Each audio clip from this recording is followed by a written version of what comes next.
Tammy wasn't listening to me. I had just gotten back to my car after checking out and paying the bill. When I handed the manager my room key across the counter, he ignored it. Instead, he stood up, walked to the wall behind his desk, and flicked a switch. A red glow flashed on the walls. I turned around thinking it might be a police flashlight, but he was the one who turned on the flashing vacancy sign. Our room must have been the last one available, and now that we were done, the manager was trying to rent it out twice in one evening. The next thing he did was pick up the phone, pressed 2 numbers, paused, and then said, "Doreen, number 3, urgent." Only then did he return to the counter with my bill. After paying and walking back to my car, I saw the maid's cart already in front of the open door of the room where Tammy and I had spent the last hour. I got in the car, thanked Tammy for a wonderful time, and told her how good I had been with her. As usual, she didn't listen to me because she was completely engrossed in her phone. It was the same on the way back to the motel. It was as if our time bonding with each other was only a temporary distraction from her endless texting with her friends. I tried to make my words sound sincere, but really I was only pretending. I felt relaxed and satisfied because she knew how to push my buttons and make me finish. In return, I usually gave her a few good, blissful thrusts. There was nothing more to our relationship than that. As I finished my nonchalant expression of gratitude, I saw another car quickly pull into the parking lot not far from my car. I wasn't worried because most of the lights in the motel parking lot had burned out, and I carefully parked in a lot so dark that no one could tell what color my car was, let alone see my license plates. The new car was parked almost directly in front of the office, so it was flooded with white lights, accented by a flashing red vacancy sign. I saw a man get out of the car and quickly head into the office. While I fiddled with my keys, the man walked out of the office. He checked in almost as quickly as I did. His passenger, a woman, got out of the car and ran toward him. As she did so, she swiveled her head in all directions. She reminded me of the first time I met Tammy. I was looking around just like she was now because I was scared to death that someone would see me. Tammy, on the other hand, cared about nothing but getting revenge on her unfaithful husband. I sank down in my seat, watching the woman.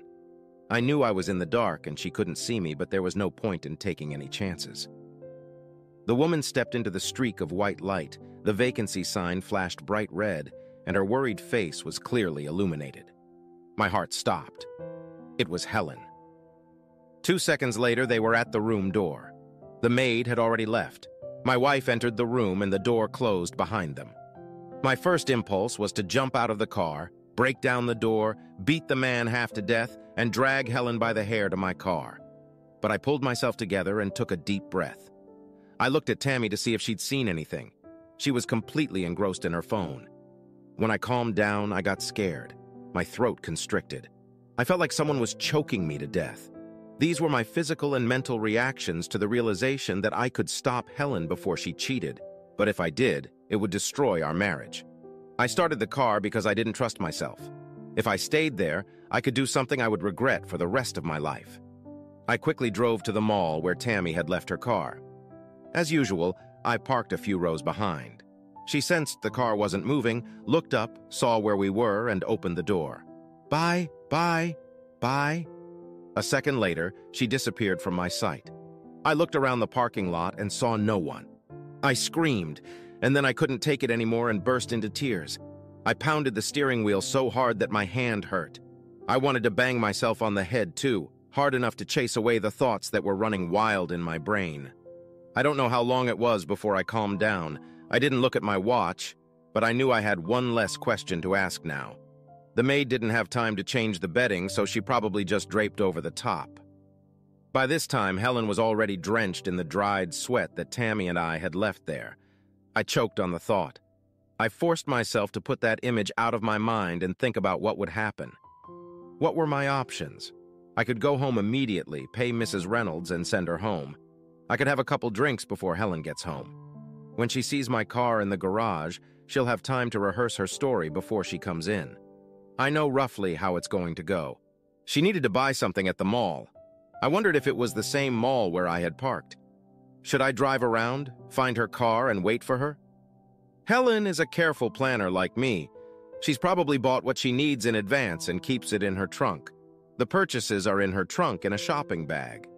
Later that evening, when he drops her off at the mall, she'll go inside with her bag and walk around a bit, hoping to meet someone she knows so she'll have a witness that she went shopping there tonight. Then she'll walk with her bag to her car.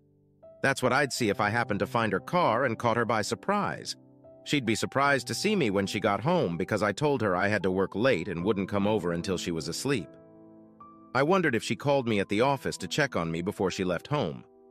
It didn't matter because my rear was covered. If my phone switched directly to voicemail, she knew that meant I was talking to a client after hours. There was no one else in the office to chat with. After my dates with Tammy, I always rushed back to the office and worked alone for a couple hours.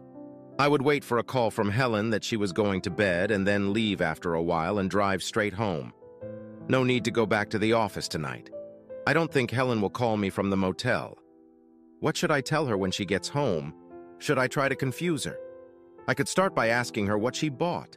Was she at the mall where my sister works? Had she seen it?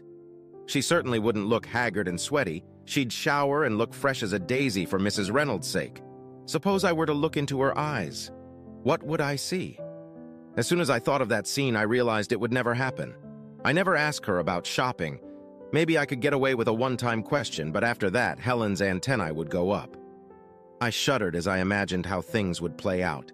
What started with me questioning her would end with her questioning me.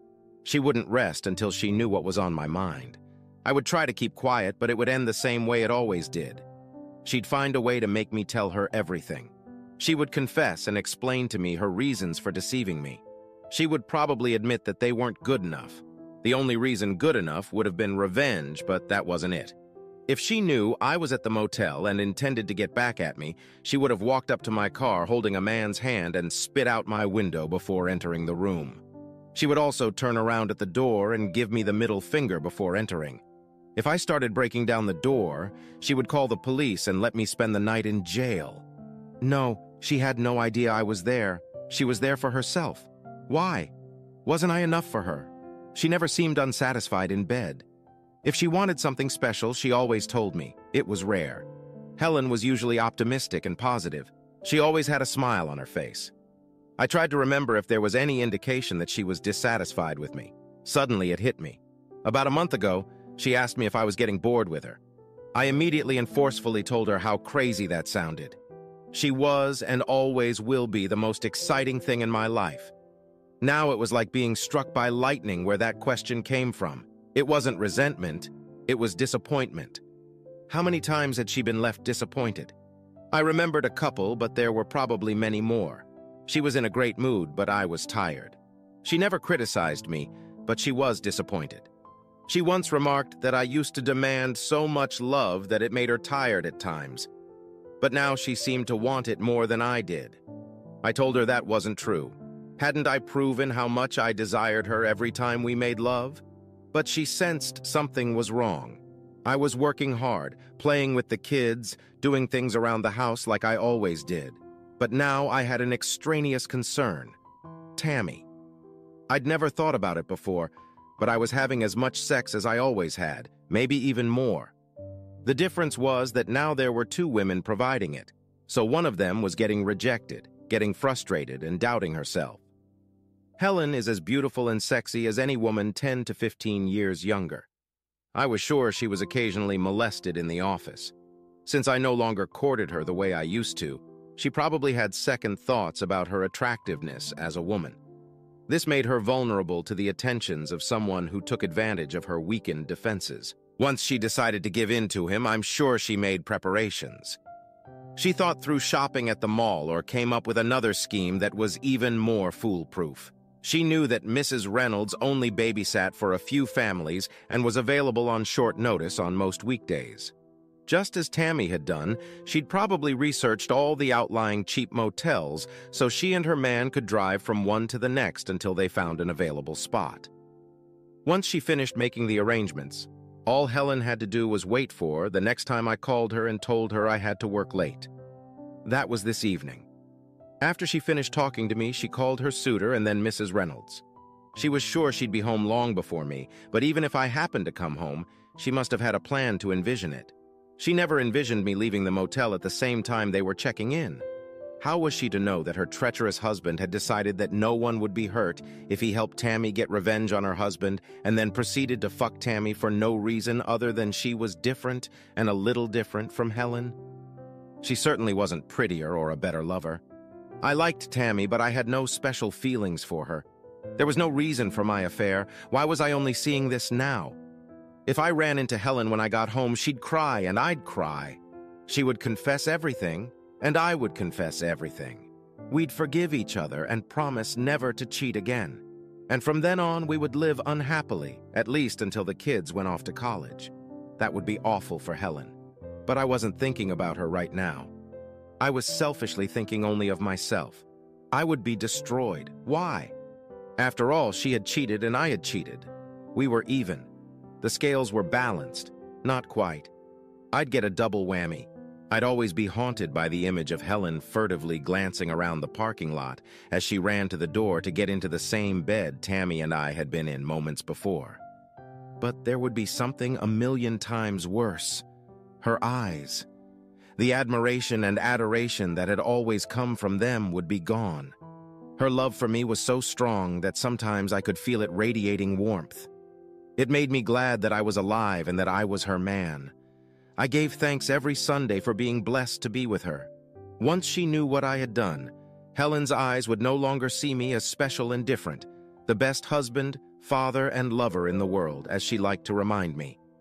She would be able to put on a show for me and the kids and our family and friends, but I knew there would be many times when we were alone and she was tired, she would let her guard down, and I would see the pain and sadness of losing her complete confidence, security, and trust in me.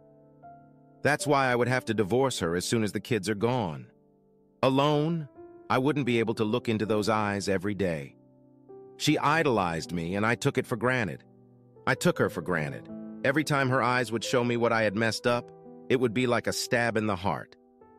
No, it doesn't have to be like that at all. She'd never know what I'd done or what I knew. Her life will be better than ever.